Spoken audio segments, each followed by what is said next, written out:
I get lots of questions about the Nephilim, and you talk about the Nephilim in the book. That you say there's even been fossils found of these giant beings that were human form. Of course, those of you that may or may not be familiar with Scripture, these many believe were the offspring of when the fallen angels found human women to be attractive and began to produce it was Satan's attempt at a God man. But then there's the discussion of the flood. Then you see that there's still giant beings.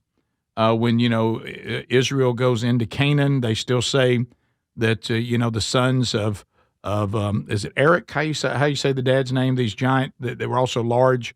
I can't think of his name right now, but so the Anakim, Anak, Rephaim, yeah.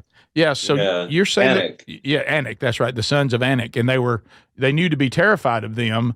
You say this is just another example of demons, and these giant humans that we have found fossils of, right? If you look, Goliath was supposedly 10 feet tall. Sure. This was after the flood. Yep. There was a king of Bashan. They had his bed in Jerusalem.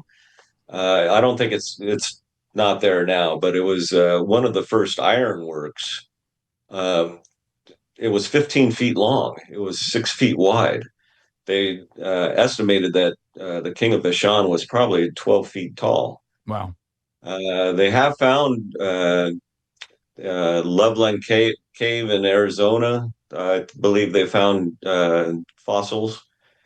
I found in the book of the Wild Bill Cody, through his explorations of the West, it talks about how they were with the Indians, and the Indians brought out a thigh bone. The physician in the group looked at the bone, and it was a thigh bone, but it was about the size of a full-grown man.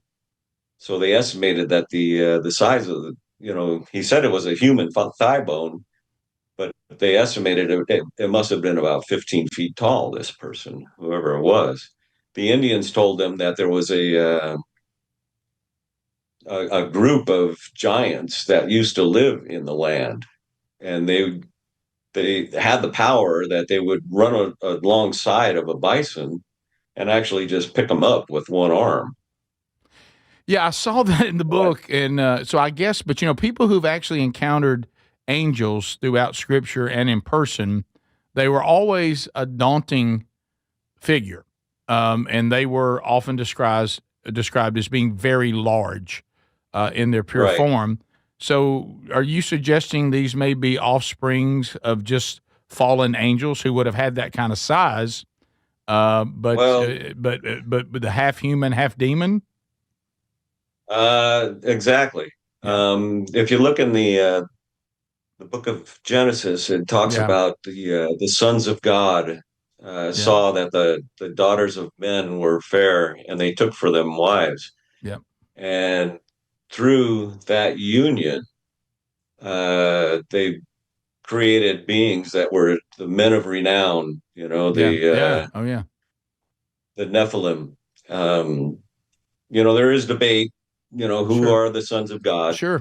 Some say it was Shem. But there's a lot of things that just don't quite make sense.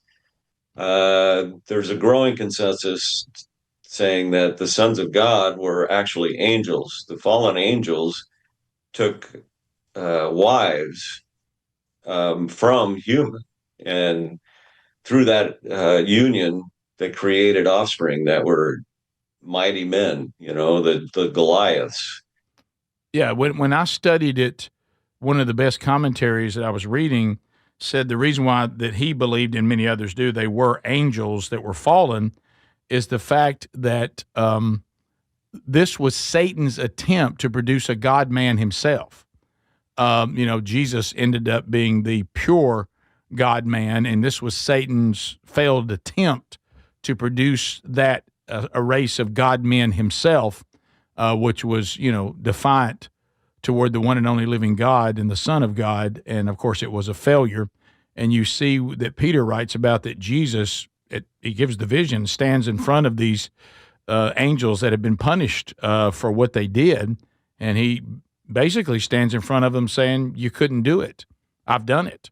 I've defeated you. Right. Right. So it's fascinating, but the book is fascinating too. And it's Tom DiMarco, The Only Way Out. And Tom, I just can't thank you enough for taking time to be with us. And thanks for your encouragement about the podcast. It's good to hear voices that are tracking with what we're trying to do. And that is to bring awareness to people that we are in a battle, whether you want to be in it or not. Sitting out of the battle isn't a choice. So we must prepare to fight the battle and fight it correctly and begin to recognize the things around us that we are ignorant or naive about that ultimately serve as portals to invite this wickedness into our lives and also into the fabric of the very society in which we dwell.